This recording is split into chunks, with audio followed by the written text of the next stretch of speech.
So I also did a cellular automaton on a subject completely unrelated to my thesis. So I did about virus spreading. I took inspiration from this paper where they do a model of antivirus spreading. So it's a virus that spreads among rodents. And rodents are this kind of mice, like bigger or smaller. And they do it on a moving population, so I tried to do it as well. And since the contamination happens with a probability, it's a stochastic cellular automaton. So to implement it, I did a two-dimensional cellular automaton with 5 channels. So the first channel, and each channel have several states, obviously. So the first channel was the rodent type, so it can be either empty, or it can be a healthy rodent, or it can be infected. Second channel was the moving direction, so each rodent has the direction it wants to move towards. Third channel was the reproduction timer, so when this arrives to 0, the rodent will try to leave a newborn behind. Then I added lifetime, so same idea, like when this arrives to 0, the rodent dies, and then the cell becomes empty. And the last thing is the maximum lifetime, so this is the lifespan they have when they are born, and this is useful only when I add mutations later on.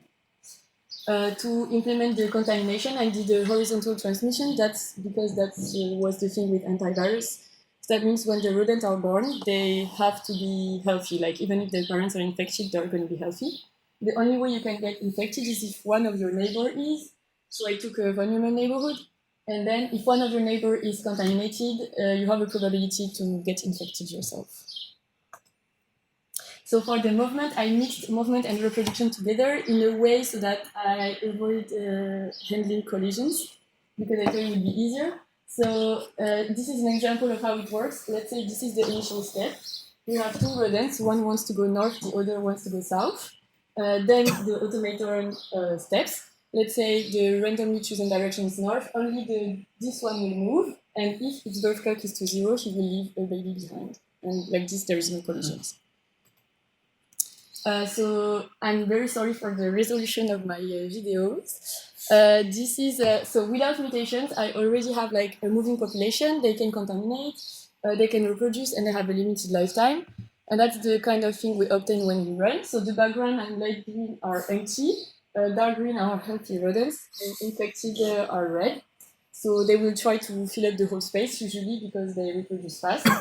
And here it's a case where we have like patches of infected rodents, but they are contained, like they do not spread out over the whole space, but that depends on the parameter you choose. So to see the different regimes, I tried varying the ratio lifetime over reproduction time. So here you can see a plot of like the proportion of infected rodents over the whole population of rodents. And here it's like the total population of rodents. So sometimes we have that all the rodents die eventually, like those two curves here. And some of the times, like most of the times, they will try to fill up the whole space. The colors correspond to the ratio of, the more red it is, the longer they live. And if I look at the plot on the left, so infected rodents proportion, I can see 4 kind of regimes. The first one would be all rodents die eventually, we end up with an empty grid. Then we have this part here where we don't have any more infection, but the grid is still filled up with healthy rodents.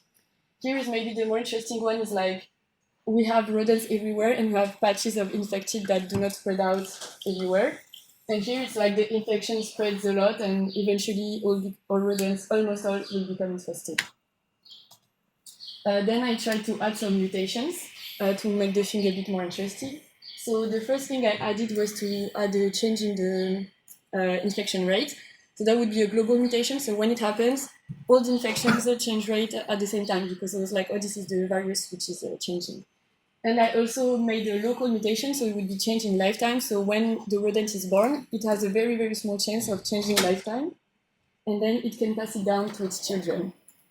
So it's a local mutation, and then it can spread because you will reproduce and give the mutation to the others.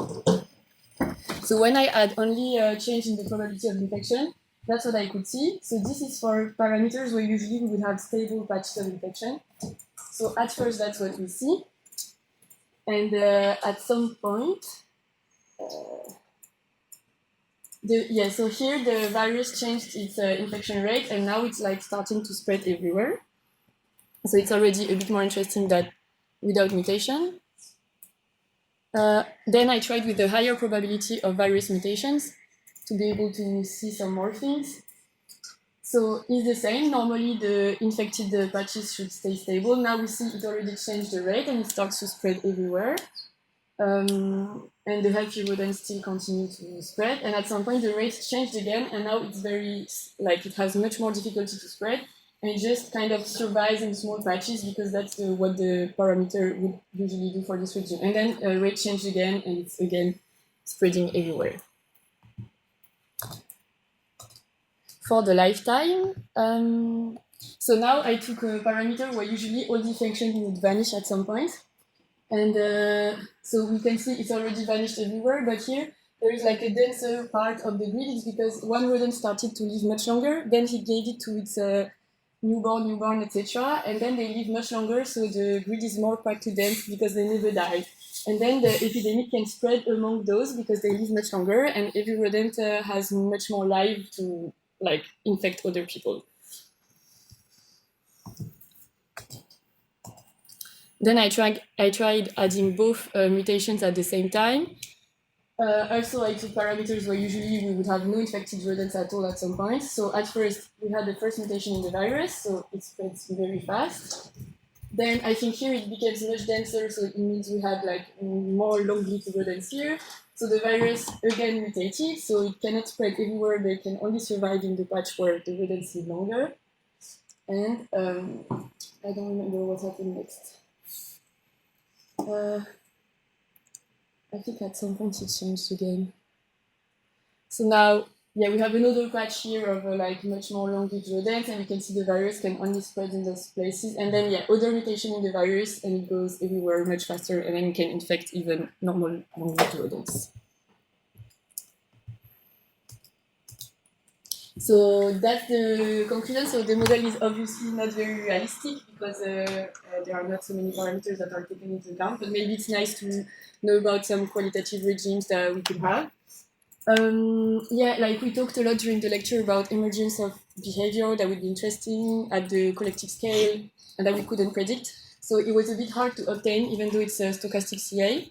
But I feel like adding mutations helped to have those kind of not predictable behaviors. It's easy to add additional features. So the original paper had food availability written in, like depending, like local food availability that was depending on the location on the grid. So maybe that might be interesting to add. Adding other mutations maybe would be interesting, like changing the reproduction time if you're infected or not. Maybe that might be fun. And yeah, that was fun to make and relatively easy thanks to the codes Vasilis gave us. So thank you for this, and thank you for listening to me.